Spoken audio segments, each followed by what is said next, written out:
I am so glad you convinced me that the family car should be the Defender 110. It is so beautiful inside, it's so comfortable, and it just feels indestructible. Yes, it really is. I've been waiting a long time for the new model to come out. The Defender 110, I'm telling you, it's my favorite car of all times. It's my third one. You know, I have stories of going off-road. The guy managed the group. He was like, what are you doing in this beautiful car? I'm like, I'm going off-road. He's like, are you sure? Because you can use one of ours. And then they look like Mad Max cars. I'm like, no, we're going to do this. And he was shocked. Wow. Well, it's great because the Defender has been reimagined for 21st century adventure, and its unparalleled off-road ability, as well as its robust interior, are invaluable whether you're headed towards uncharted territory or just a weekend of exploration. The Defender 110 tackles challenging surroundings with absolute confidence. The SUV conveys strength outside and in, featuring peerless technology like an intuitive driver display and an award-winning infotainment system. That's my favorite part, to keep you connected no matter where the journey takes you. Adventure is unique to everyone, and so is the Defender. Choose from the two-door Defender 90, the four-door Defender 110, or the larger Defender 130 with the ability to seat up to 8 passengers. You'll find uncompromising performance in all three. So pack up and go even further with the Defender 110. Learn more at LandRoverUSA.com/Defender. Capella University is rethinking higher education. With its game-changing FlexPath learning format, you can earn your degree on your schedule and fit your education seamlessly into your life. Imagine your future differently at capella.edu. This isn't your average business podcast, and he's not your average host. This is the James Altucher Show. Today on the James Altucher Show. Many years ago, I was in a 5-star restaurant, and it was at a time when I was still a little bit ashamed of my diabetes, and I hid it. Why were you ashamed? Well, when you're different than other people, I think your innate instinct is to hide it. It's also very frustrating, and it's something difficult to explain. And so this happened during that phase in time. And so I went into the bathroom and I took my shot, but it was a small bathroom. I should have realized the door was open and someone could come in, but I finished taking the shot and a woman came in, and I just put it away and left the room. And as I was leaving the restaurant, I walked by that woman seated at a table with a companion. And as I was walking by, I overheard her lean over and in a whisper say, "She's a drug addict." And I stopped. And I know that I must have turned red. And at first I was ashamed, and then I got angry. I walked back to her and I said, "I'm not a drug addict. I'm a diabetic. And that medicine saves my life each day. Why do you make such horrible assumptions about people? If you don't know something, ask about it. Don't assume that people are evil just because your mind is." And I walked away. That moment has stayed with me my entire life. I feel like there's something in there. There's some magic you just did when you told that story as concisely as you did. I'm almost crying listening to you say it. And I think, again, there's an ability to kind of reach highs and lows while telling a story and making a point. That's so important for a lawyer, a judge, any communicator. I mean, if you were to give one piece of advice on communication and influence, I feel like there's something in there.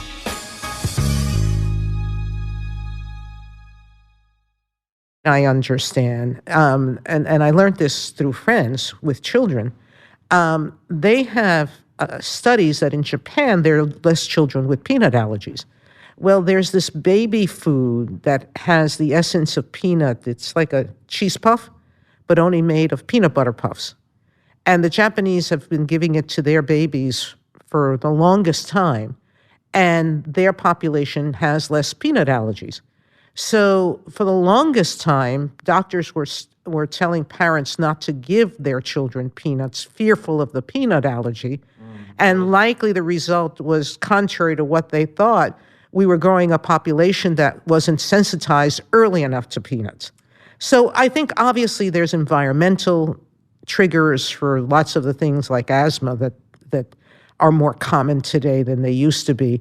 But others, I think, can be attributable to just sort of different experiences that are changing patterns in people. And Do you think this happens politically where a small, let's say, extreme minority then affects the conversation and narrative in the country?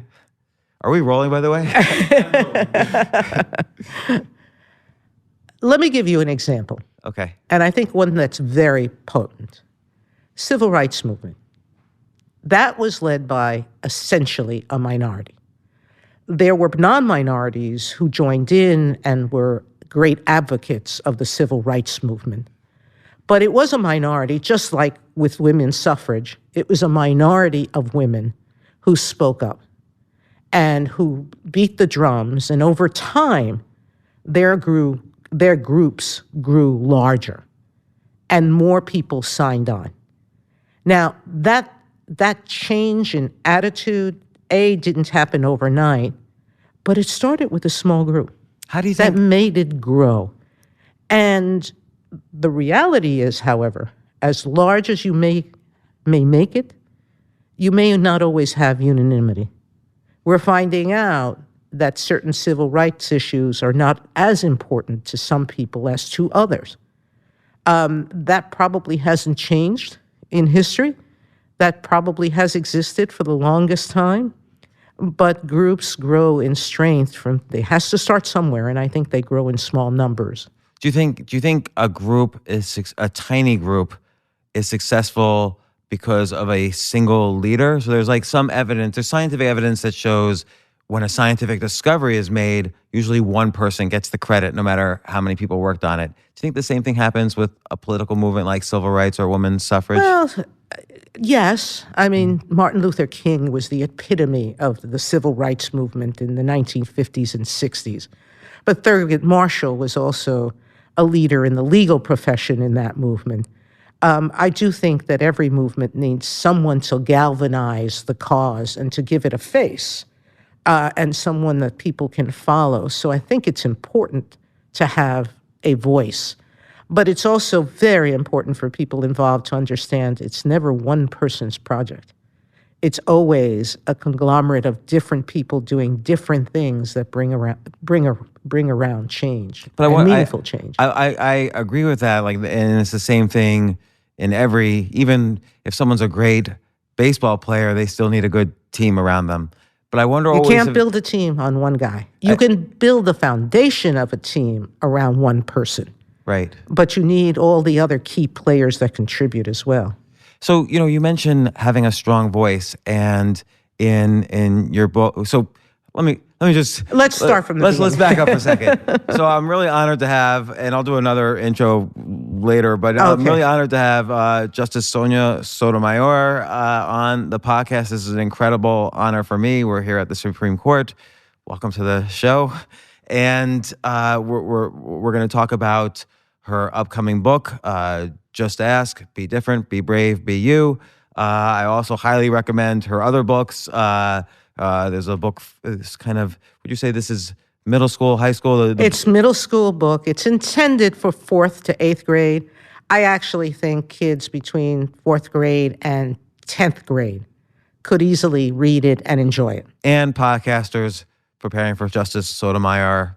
This is a fast read, the middle school book. The Beloved World of Sonia Sotomayor. And then you also have a children's book, Turning Pages, My Young Life reader's Story. book. Yes, it's both excellent. Your story is so inspirational on so many levels. But one thing you mentioned reminds me of your autobiography. You talked about having a strong voice, a person having a strong voice. And you mentioned when you first began as a lawyer, you were having, I think it was maybe you were a student, you were having trouble presenting a case, and you realized when you stepped back that it was, you didn't have a solid, and maybe I'm just my own interpretation, you didn't have a solid vision of the case, of how you thought. And it was by piecing together a vision or a voice about how you felt about an issue that allowed you to to drive the way you would present a case? You may be confusing two different stories, Okay. because it was when I was a student and I was first writing papers. There's one yes. story about that where it was a history exam, midterm exam, and I was given a question, and I answered it basically throwing in all but the kitchen sink in facts that I had learned that semester. And the professor, when I went to speak to her and ask her why I had scored so poorly on the exam, said to me, because you don't have a unifying theme. You have to have a vision of what this historical moment means. And then you have to marshal the facts that support that conclusion. To the extent there are contrary facts, you have to deal with them, but you have to have that unifying theme. Well, I had done that in debate club. And once she said that to me, I said, oh, this is just a written debate speech. So that was sort of easier for me to master, the idea that we organize our lives around themes, around understandings that we develop about people and about living. And we respond to that theme in carrying out the rest of our life. I bet that and at some point I will, James, read your book, that I'm going to find the themes of your book and be able to synthesize them into probably a telegraph's worth of information. What's this book about? Maybe you can tell me already. But the point is that was a powerful lesson for me, which is when you speak, have a point. The second story that I don't know if you were referencing as well was I started out as a prosecutor, being very analytical. When I spoke to jury, these are the facts, this is the law, this is why you should convict the defendant. And I lost a case that, at least analytically, I shouldn't have lost. And I went to my supervisor and I laid out all of my arguments, and he said, "Where's your passion, Sonia?" I said, "What do you mean? I'm a prosecutor. I'm supposed to be independent and objective and convince the jury by the force of argument." And he looked at me and he said, "That's not enough. People need to be persuaded by passion. They have to believe that you believe the defendant is guilty." So this brings up, and I'm sorry if I interrupt at all. No. This brings up so many questions for me. The first being, so this was the case where the defendant had committed two crimes. The first one was kind of uncovered when he was caught for the robbery the second time. And you did read my book. and these were no-brainer cases to you, and so this is related to the history paper from before. How do you go about developing those core? Then this is important for anybody who wants to succeed in any field. How did you develop those core principles? How does someone go about? Because you have to go beyond the education you had, where you just learn all these facts and cases and precedents and so on. How did you develop these core principles to have that unifying theme you could argue behind? And then part two, which I'll follow up, which is, then learning the kind of meta level of being a lawyer, which is speaking to the jury and all the skills to send that passion to the jury so they know how you really feel. I understand in your book, you advise people to be confident. That's where you start. You have to develop principles in what you're doing. There has to be a sense of integrity in what you do. And what does that mean? Because people with integrity could believe opposite things. Absolutely. But you have to believe. Meaning you have to believe in what you think is the right thing. Now, you're right. Different people have different measures of what's right, or even what's important or not important. But whatever you choose has to be something that deep in your heart moves you. Because you can't move another person unless you're moved. And you can't move them unless they can see that this is important to you and that it's meaningful. And once you can define that helps you develop the theme around which you can, and I don't want to make it sound like I'm a door-to-door salesman, okay? But you are selling something.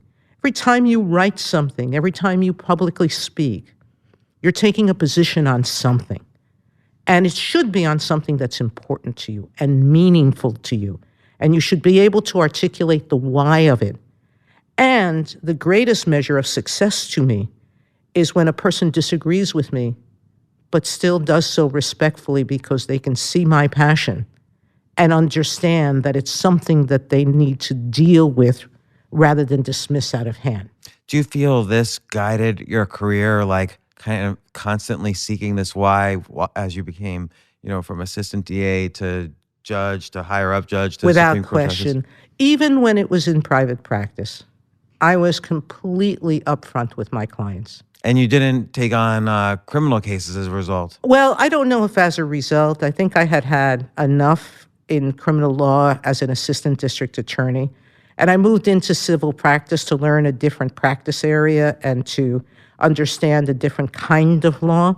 But my firm didn't do criminal law, so I didn't have an opportunity to practice it. But within my cases, it didn't mean that if I thought someone had done something, I didn't defend them. But I would be brutally honest with them and very direct, always nicely. But I would say what you did is not something that the law might accept. And I would always explain why. And I would always explain what the possibilities of winning were, and then give them the choice. I would tell them I would put on the best defense possible, and I always did. But they always understood what their chances were. And I would counsel settlement when it was in their best interest. I still remember one case that I lost. And I had convinced myself in arguing it that I was right, and I called up the client to say, I am so sorry. I feel badly you lost, but this is what the judge said. And the businessman pauses and said, but Sonia, you told me this in the beginning. I have your letter. You told me this was going to happen.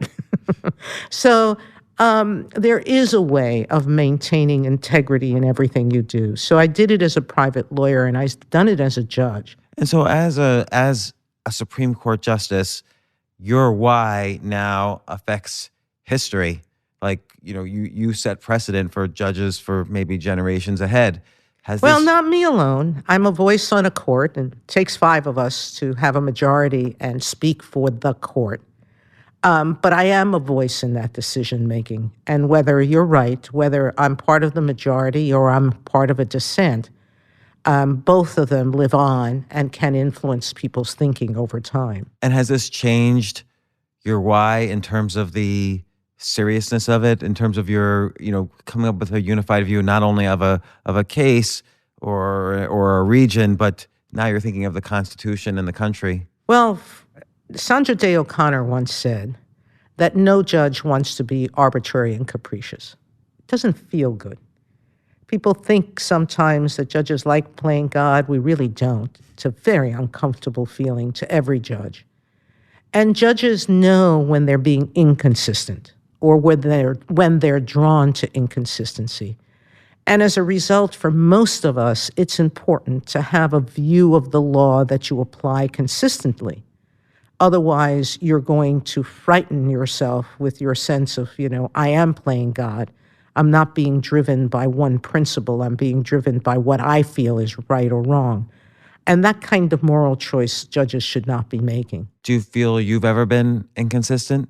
Or what's an example where you might have been? Well, no, because what ends up happening is you either believe that an earlier position was wrong and you fess up to it and say, I was wrong, or you say, I was right, and continue down that path.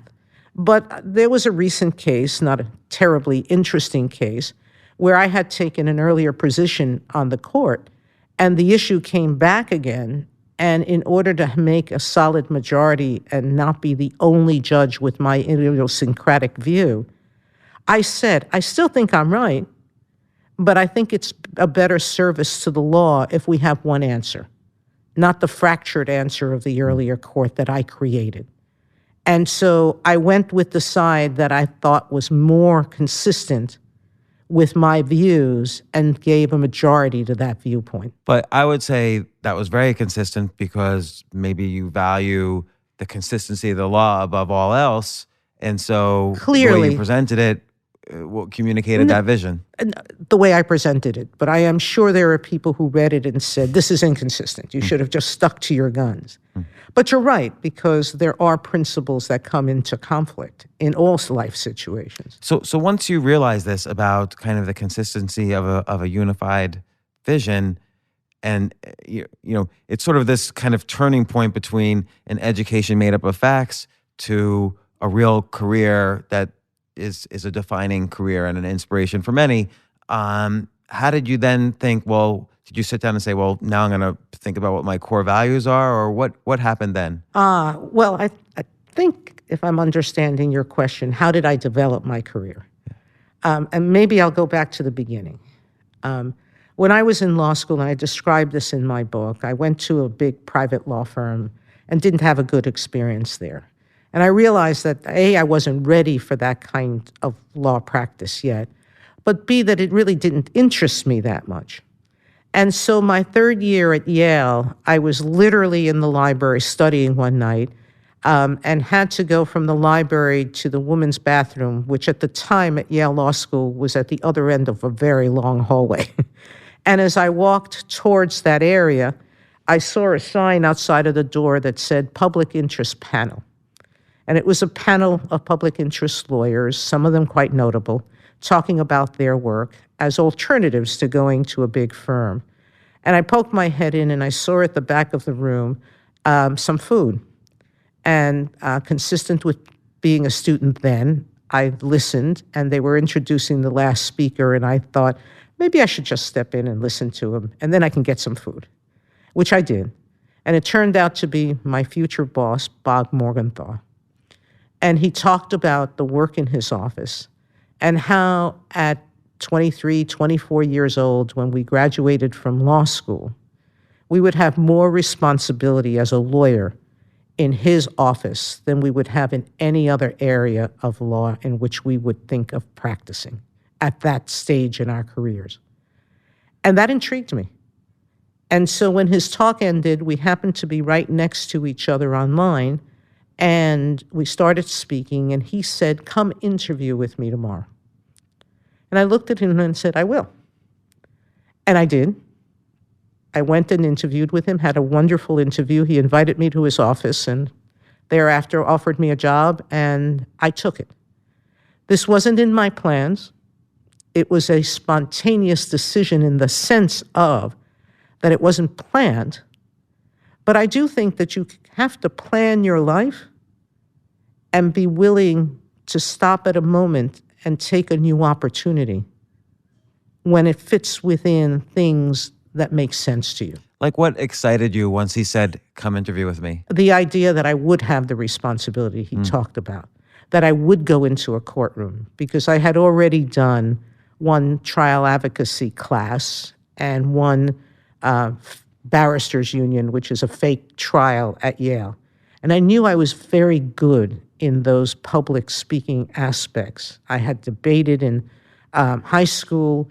I'd done a fair amount of public speaking in my life and really enjoyed that aspect of things being quick and quick-fired and things being fast-paced. It's much suited to my personality. And I had gone to walk around the DA's office and realized this could be exciting work. And I took it. But so that moment, not planned, but understood in terms of what I was good at, that it presented an alternative that I should take. And so what's interesting too is obviously you were very good at what you were doing. And there were probably many good people at Yale studying law. And let's say you were even the best. We don't know, but let's say you were. Part of it too is taking advantage of opportunities. You met somebody on a line and took advantage not of luck because you availed yourself of the opportunity to go to this public interest luncheon. You were standing on line with somebody. You said yes. But there's always a combination of being good and networking with good people. And I noticed throughout your career, there's always people who you can go to it for advice, you can go to for networking. That seems Always. critically important. You have to select those. You have to look for them. And you have to pay attention when you're doing them. How do you do that? How do you do that? You go into your workplace, you look at the people around you, and you say, who do I admire and why? What are they doing that I'm not sure how to do, but they're doing it well, and I'd like to learn how to do that? And then you go and you volunteer to work for them. And it means extra work. It means that you do what they are assigning you and everybody else is giving you. But you go and seek that person out. And even if you have to work later hours and longer hours, you do it to impress them. In short order, and it's happened throughout my career, they'll take you over. They'll want to work with you more because if you're useful and helpful to them, they're going to want to work more with you. And that's what's happened throughout my career. So in every setting I've gone to, I've looked for mentors who I think possess skills I don't, and skills I want to learn. And I seek them out to, A, learn them, but B, to practice with their kind of integrity and professionalism.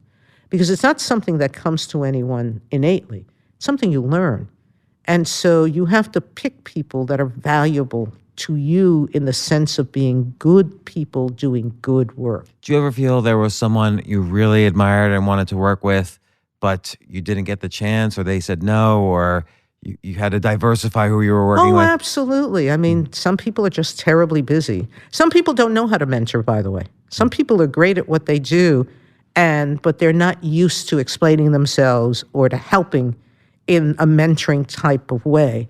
And you can look at them and you can see what they're doing and you could try to learn from them, but they're not very good at sharing. There are others who are very good mentors, but the substance is not quite what you expected. But sure, I'm not going to mention them on your podcast. But I wasn't going to ask. No. But there are people that you meet through life and you think, well, this could be interesting, and it turns out not to be. You have to hit some dead ends before you can get on the right path. And you have, it seems like you develop along the way this inner compass so that you can say, oh, it might be interesting to work with a public defender as opposed to a big corporate law firm while I'm still young and learning and so on. But I went with a prosecutor's office, and I went with that one because it was Bob Morgenthau, and he was a legend then and still a legend today. He's retired, nearing 100 years of age, and he's still writing op-ed pieces in the newspapers on important legal questions, like on immigration issues and death penalty issues. To be 98, 99 almost, and he's still doing that kind of work. I picked a man with that sense of integrity and energy and passion about the law that I wanted to emulate. And then I would say there's, the hours component in the sense that, if you work an extra hour a day compared to everyone else, compounding, your skill set every single day, that makes a big difference in a year. I tell every child I come across, you're never successful unless you work hard at it. There's no such thing as instant success. Even the actors and actresses that most people see, they spend years toiling in the pits, learning their craft, being taught not just diction, but poise, being taught how to memorize lines properly, how to deliver them. All of these skills are not skills. No one's born anything. You have to learn them, and you have to practice at doing them before you become great at them. So you've overcome, I don't want to use the word overcome. I don't like that word. You've had many challenges along the way to being a Supreme Court justice. You write about your diabetes you were diagnosed with when you were much younger. This new book that you have coming out, Just Ask, Be Different, Be Brave, Be You. You talk about children with different challenges and different conditions. What does the Just Ask mean in the title?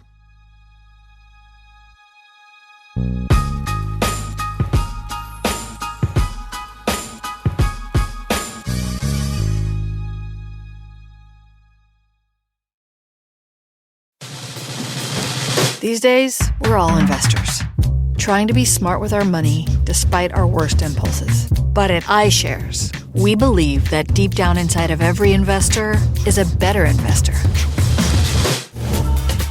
one that's just waiting to be let out. Explore iShares ETFs and insights and let your best investor out. Visit iShares.com for more information.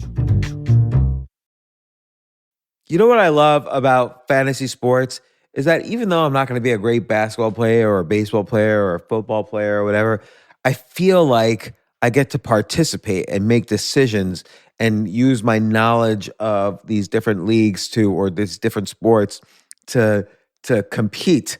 So it's like I can pick my team or I can pick my favorite players and I could use my knowledge to make predictions and maybe even make money. So with the basketball season here, you can now pick combo projections across football and basketball from the Specials League on Prize Picks. This is a league created specifically for combo projections that include two or more players from different sports or leagues. Want to play alongside some of Prize Picks' favorite players like rapper Meek Mill and comedian Andrew Schultz, who's also been a guest on this podcast, and I've been a guest on his? You can now find community plays under the promos tab of the app to view entries for some of the biggest names in the Prize Picks community each week. Look, Prize Picks even offers a reboot policy so that your entries stay in play even if one of your players gets injured. For football and basketball games, if you have a player who exits the game in the first half and does not return in the second, that player is rebooted. Prize Picks is the only daily fantasy sports platform with an injury insurance policy. What? So I love playing it. I love anywhere where I can use analytical ability with my interests to demonstrate some skill and maybe make some money. And I like the game-like aspect. I do wish they had chess as a category on prizepicks.com, but I'll settle for what they've got. Maybe I should make my own fantasy chess league. But in any case, I love Prize Picks. Go to prizepicks.com/James. Use code James for a first deposit match up to $100. That's the easiest $100 you're ever going to make. So that's prizepicks.com/James and use code James. Daily fantasy sports made easy.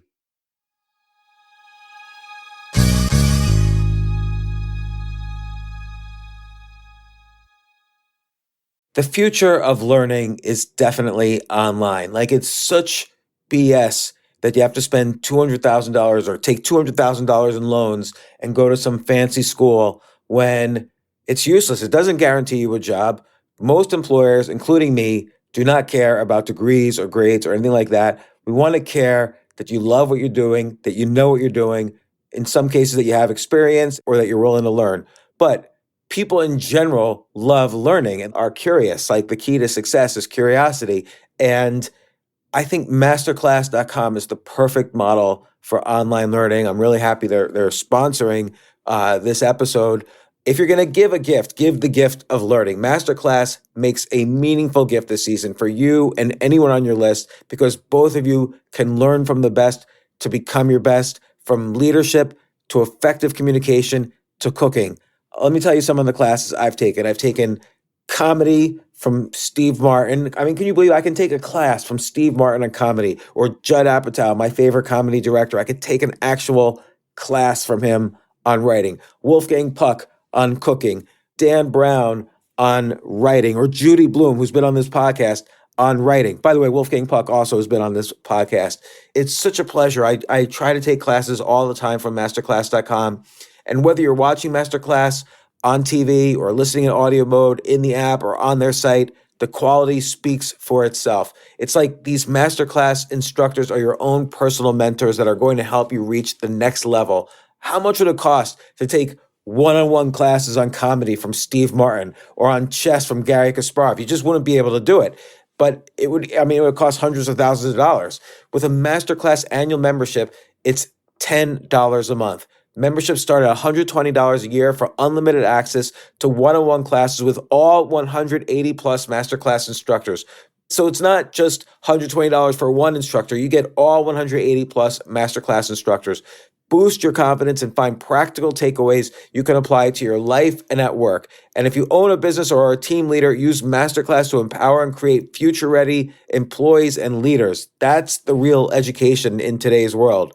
So this holiday season, you can give one annual membership and get one free at masterclass.com/JAS. JAS, of course, stands for the James Altucher Show. So right now you can get 2 memberships for the price of one at masterclass.com/JAS. Masterclass.com/JAS. Offer terms apply.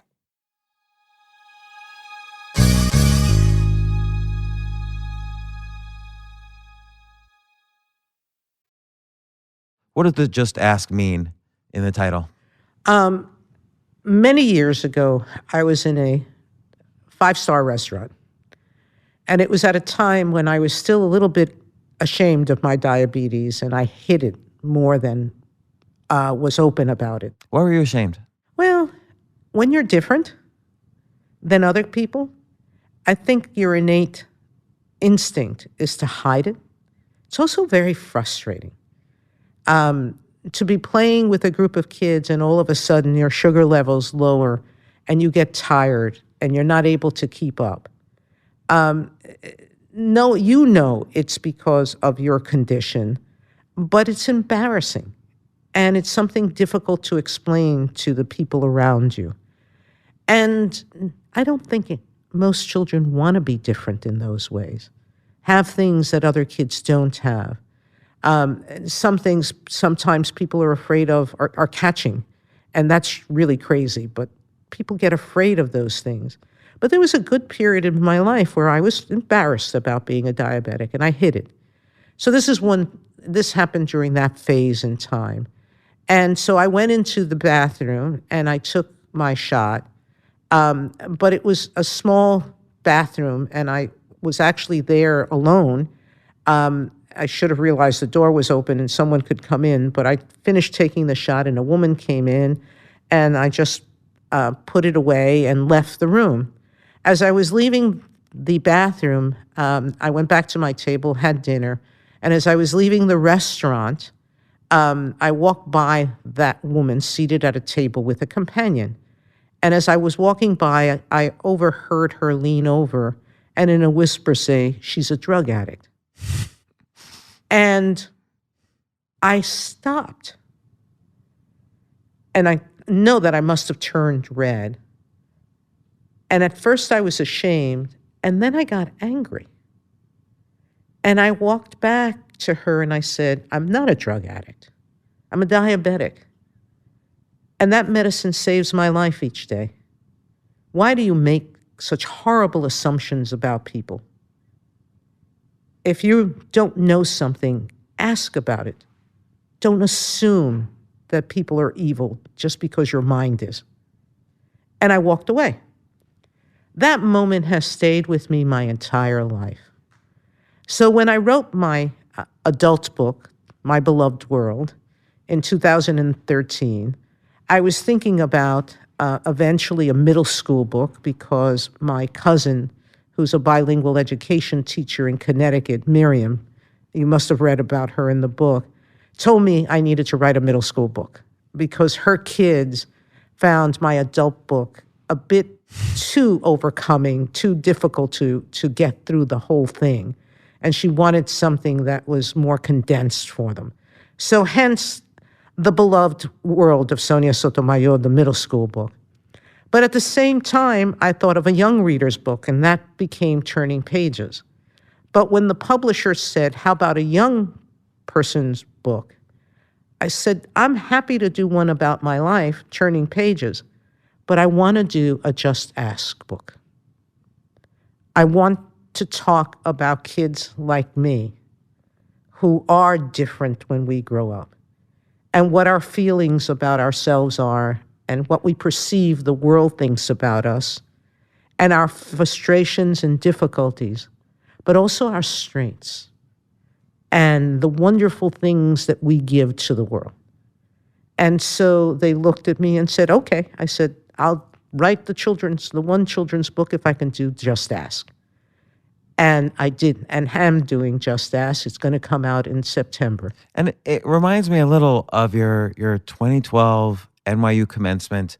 And I don't remember the exact phrasing, but you allude to the fact that we all have challenges in life and we all have fears, but use those challenges and fears as ways to move forward. And it sounds like That's what every kid with a chronic condition in life does. every single day. And that's what this book talks about. Obviously, not obviously, but because I'm writing the book and I'm writing about my experiences, the first vignette is on me as a 7-year-old giving myself shots each day, insulin shots each day. And I talk about the courage it took to do that and how difficult that is, but my understanding that that was medicine that saved my life. And the others are about children with all kinds of conditions. And each one of them has strengths, has frustrations, and has ways of managing to do great things in life despite these things. And it's not just, to some extent, those conditions are very real and important, but it's also a metaphor for all of the challenges you've experienced in life. It's not just being a diabetic. Where you come from, the differences between you and other, let's say, Princeton students, your the rise in your career and different challenges along the way. I think, it's very important to understand every challenge. There's seeds of an opportunity in there. I think of failure as the greatest teacher in life. When you think about the greatest growth moments in most people's lives, it has to do with a tragedy, with a failure. A job not secured, a failed romance or marriage, an illness with someone who's dear and near to you, or the death of someone who was very important in your life. Those are the moments in which we have to dig deep within ourselves to find our strength, to overcome not just the moment, but to point ourselves in a new direction and hopefully a better one. And so I always believe when I fail that there's a lesson to be learned. I look for it. I take from it as much as I can. And I seek out how to improve myself as a result. Where do you think that's occurred recently? Or when's the most recent one? There's so many moments. Could be a little one. Not the most recent. I'll give you one from my book, okay? I had a failed romance. In the late 1990s. It was while I was a judge, and a group of my girlfriends took me over and did a makeover. So they taught me how to apply makeup. They taught me they had me cut my hair a new way. This curly hair is a result of them taking me to a hairdresser who said, your hair is naturally curly. Go make it curly again, which I did. But I talk about, I think endearingly in the book, about being in a store with a bunch of my girlfriends trying on clothes, and one of them looked at my undergarments and said, does your mother buy your stuff? And I said, well, she does. And they said, oh, no. And they went out and helped me shop for those. But these are, that was a failed relationship that was very important to me. But from it, not only did I learn a critical lesson of how wonderful my girlfriends were and how important they were to my happiness in life. That was critical. And you had to give yourself permission to let them in this embarrassing moment. Exactly. Permission to do that, and permission for me to learn how to be a new me, and how to present myself in a new way. So it's the just ask also. You had to just ask for help. Exactly. A lot of people can't do. Exactly. And so the just ask, now you know why the just ask title was so important to me. And one more thing to unpack in what you said about your personal experience with the insulin and the restaurant and the woman. The way you conveyed it, the way you told the story, I'm almost crying listening to you say it. Not so much when she says you're a drug addict, because that was a little funny. But when you say to her, this medicine saves my life every day, that's poignant. And I think, again, it's an ability to kind of reach highs and lows while telling a story and making a point. That's so important for a lawyer, a judge, any communicator. I mean, if you were to give one final piece of advice on communication and influence, I feel like there's something in there. There's some magic you just did when you told that story as concisely as you did.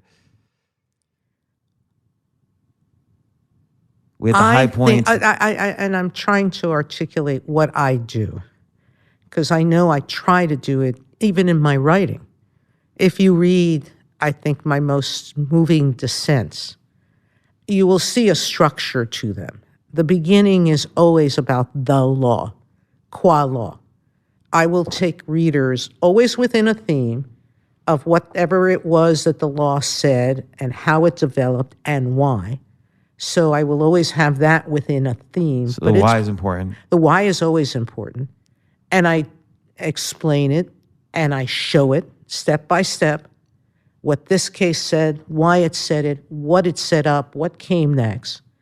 And I take people to where I'm leading them in saying, this is what the right legal answer should be. If I'm in the majority, then it is.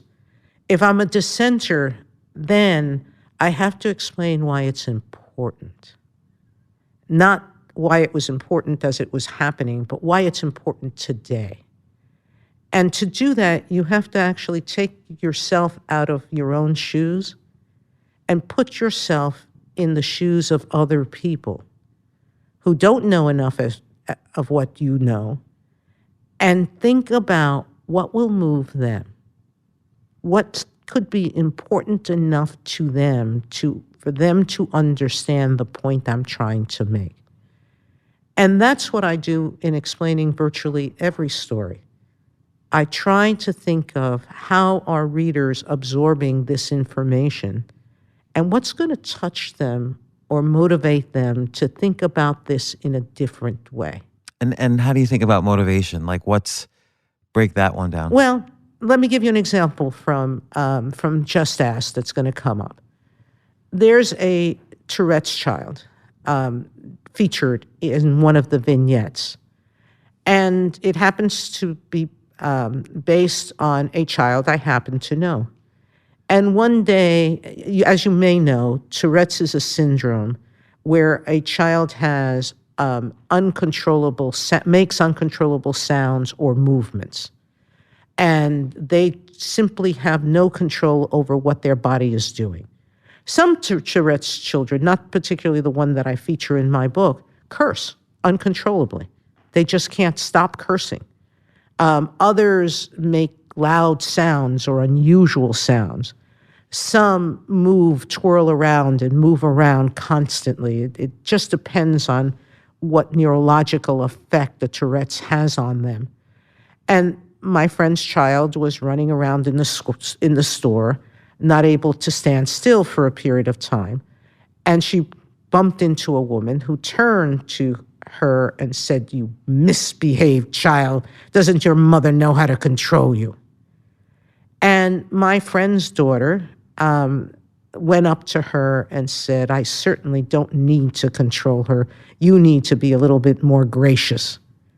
And took her child and stormed out of the store.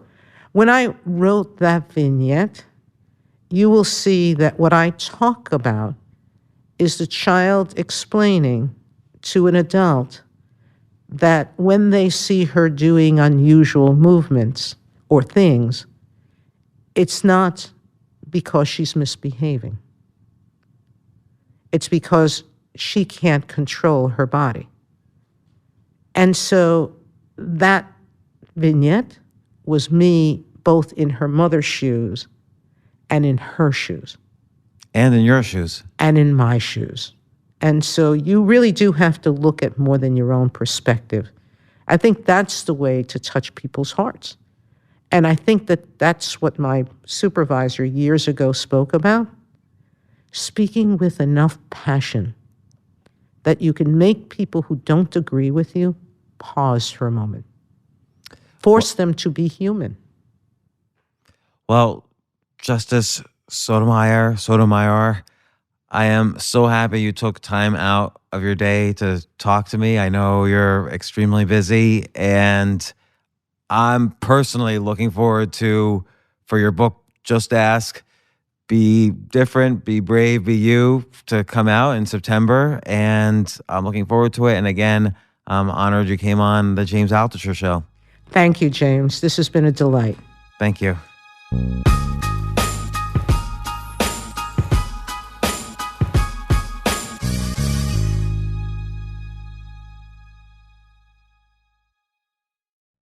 AI might be the most important new computer technology ever.